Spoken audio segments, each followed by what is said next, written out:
I'm an artist, and I'd like to talk to you about my latest creation called Storming In. It's an oil painting, 30 by 40 inches, on canvas, and it was inspired by a masterpiece by Rembrandt, one of my favorite paintings that was in the Isabella Gardner Museum until 1990, when a pair of art thieves disguised as security guards came into the museum, tied everybody up, cut the painting out of its frame, and took off. And it hasn't been seen since. Now, there's a $5 million reward for any information that leads to the recovery of this picture. So if you see this Rembrandt in anyone's basement or anyone's garage, be sure to call the FBI right away and claim your $5 million reward. In this scene by Rembrandt, we see that moment when the apostles and Jesus in a boat on the Sea of Galilee are in a storm and the boat is about to founder and everyone drown. The apostles are very upset and they wake a sleeping Jesus up and they say, "Please do something, we're about to drown." He's a little upset with them and he says, "O ye of little faith." He stands up and he calms the storm and saves the day. In this painting, Rembrandt is able to capture a great sense of motion. And he does that with the angle that we see from the storm clouds down through the waves, the angle of the mast, the line that runs from the boat tiller up through the apostles' faces to the front of the boat. There's a great sense of motion and storminess in this picture, which is one of the reasons I really liked it a lot. So it inspired me to try to do something similar. And the way I begin my pictures, the way I begin all my pictures, is with a pen and ink drawing. This one is done in black Bic ballpoint pen and a whiteout pen.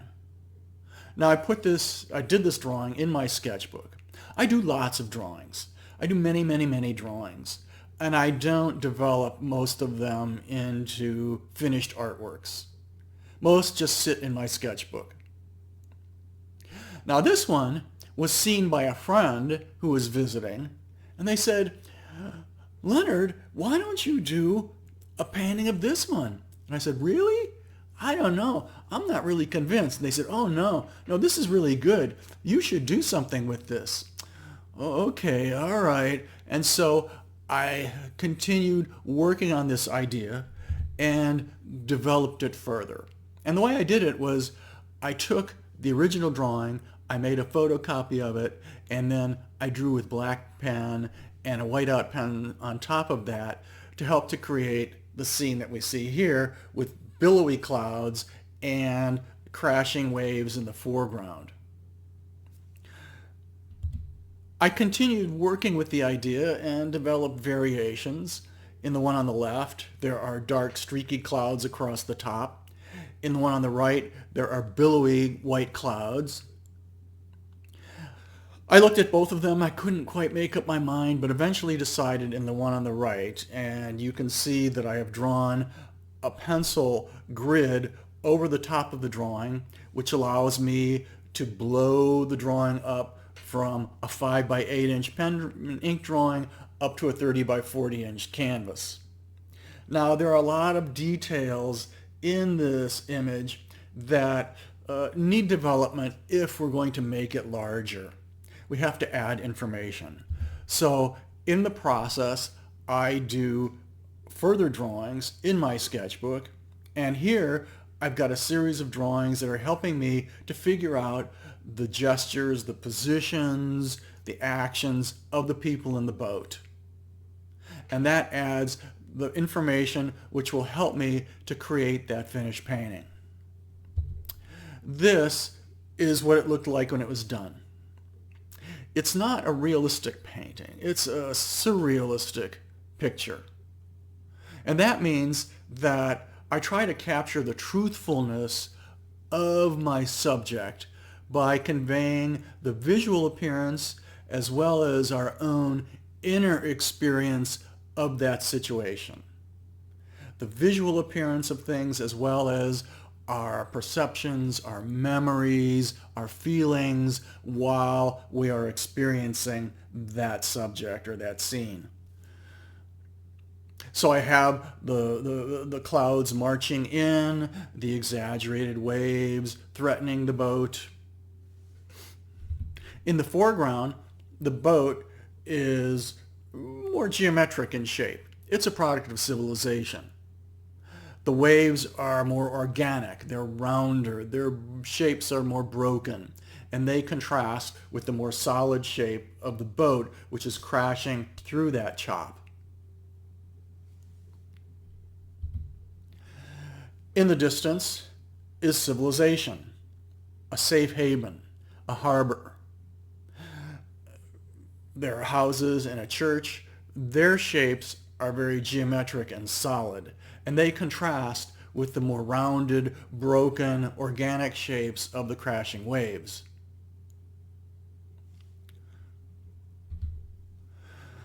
This is an oil painting, and when I'm making the painting, I'm using physical oil paint. And here I am creating the spray with little raised beads of white paint.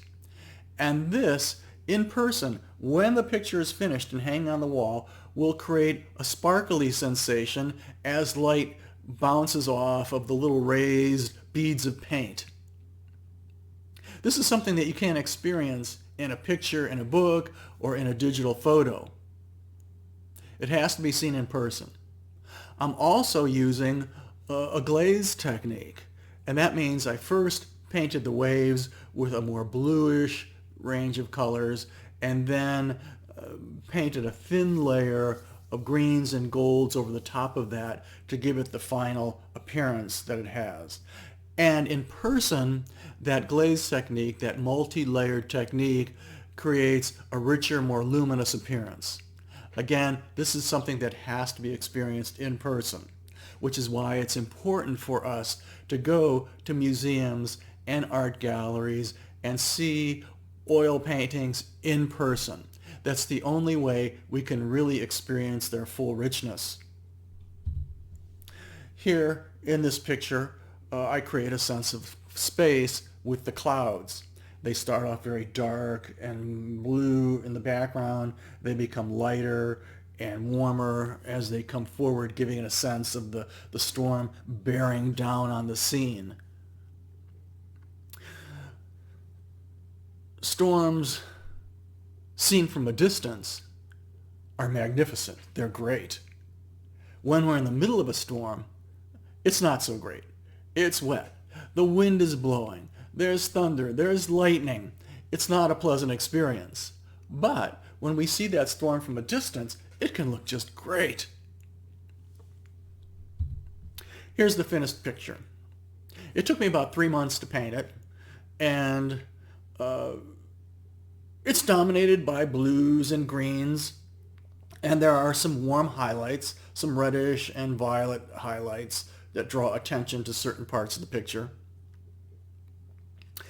After it was done, as I said, it took about 3 months to paint this.